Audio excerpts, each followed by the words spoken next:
The Trinidad and Tobago government rejects an IMF recommendation to devalue its currency. And in sport, India make a good recovery on day 2 of the first test against West Indies. I'm Ricardo Roberts and this is Caribbean in 10 for Friday, August 23rd. I'll be back with the details after the break.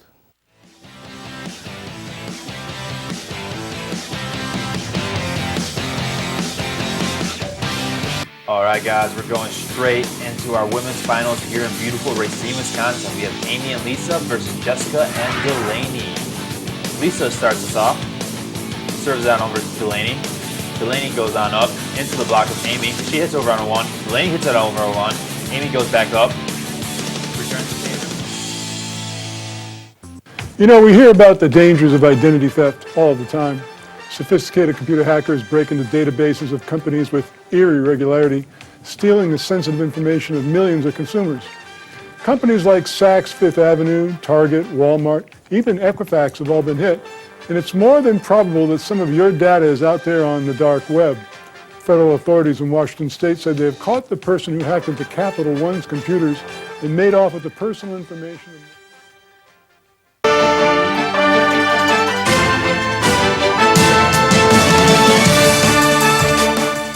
The Trinidad and Tobago government says it has not followed a recommendation by the International Monetary Fund, the IMF, to devalue its currency. Finance Minister Coram Imbert told the Weekly Post Cabinet News Conference yesterday that the IMF had made recommendations in following their missions to Port of Spain. He said while Trinidad is a member of the IMF, it is not currently in an IMF program like Jamaica, Barbados and Grenada. According to him, the country has not been in such a program since the 1980s. We as government have taken a deliberate policy decision that we don't need to do that. And because we are not borrowing money from the IMF, we are not in a standby program, we are not in any transitional program with the IMF, we're not a basket case. So therefore, we chart our own path. The Prime Minister has made that clear, that we would take our own decisions, take our own fiscal and economic measures to avoid falling into an IMF trap where we have to borrow from the IMF. You have to understand the IMF is the lender of last resort. It's when you've gone through that you end up in an IMF program. Imbert said the IMF is assembling a team to visit Trinidad and Tobago, but no date has been fixed as yet regarding the Article 4 consultation. The report from the last IMF consultation was released in September last year. Legislators in Haiti have rejected an opposition-inspired motion aimed at impeaching President Jovenel Moïse, who they accused of high treason and violating the Constitution. Following a third attempt to debate the motion in as many weeks this week, the legislators yesterday overwhelmingly opposed the move, with 53 deputies voting against the measure, 3 in favor and 5 abstaining. Legislators had demanded all documents relating to the accusation, but opposition member of the Lavalas party, Vigason Garnier, claimed not all the requested documents had been provided. He accused the opposition of being deceivers and wanting to damage the president's reputation. Another legislator, Ronald Etienne, called for a truce, saying, quote, "We have a country to build and we are wasting too much time," end quote. When the motion was put to the vote, even without all the required documents, it was defeated. Hundreds of public sector workers in the Bahamas have taken protest action, marching to cabinet and demanding outstanding monies owed to them.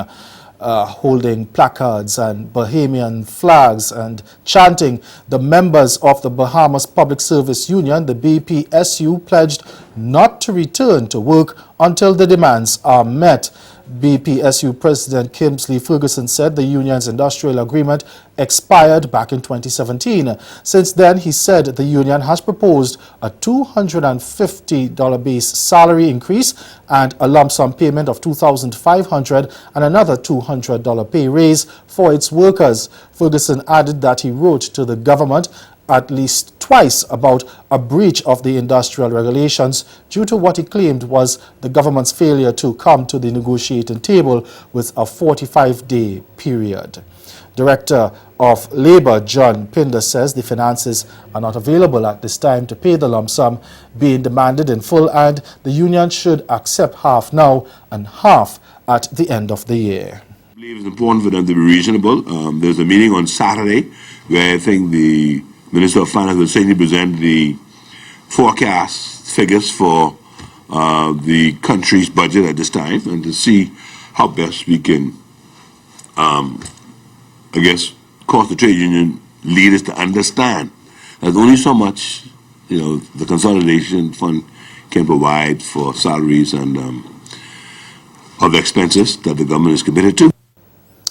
Now, the BPSU protest followed action the day before by more than 400 doctors. The Public Hospitals Authority has since said that it had reduced its services to emergencies only. Services had been affected at the Princess Margaret Hospital, the Sandilands Rehabilitation Center, Rand Memorial Hospital, and the Grand Bahama Community Clinics.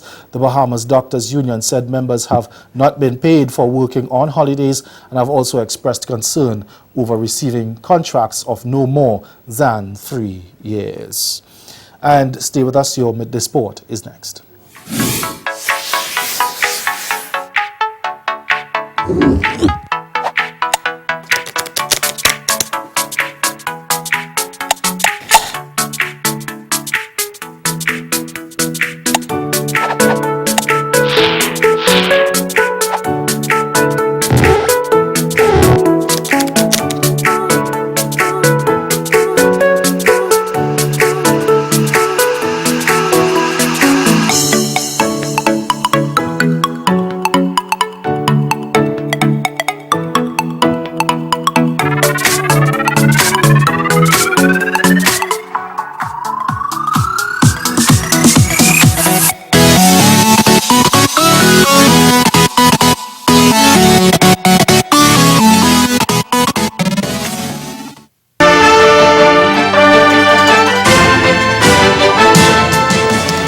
All-rounder Ravindra Jadeja struck a vital half-century to frustrate West Indies and complete a great recovery for India as the tourists were dismissed for 297 in the first innings on the stroke of lunch on the second day today. Resuming the morning at the Vivian Richards Cricket Stadium in Antigua, still precariously on 203 for 6, India added 94 runs for the loss of 4 wickets, with right-handed Jadeja top scoring with 58.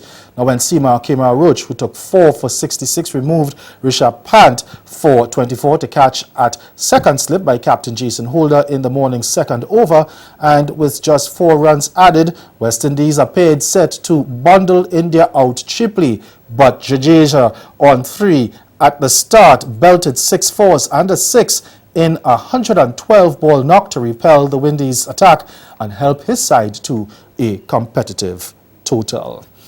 Deontay Darrell held his nerve to hit an unbeaten 30 from 23 balls as Bermuda completed a famous double over the United States yesterday to book their ticket to the final ICC T20 World Cup qualifier in the United Arab Emirates in October and November.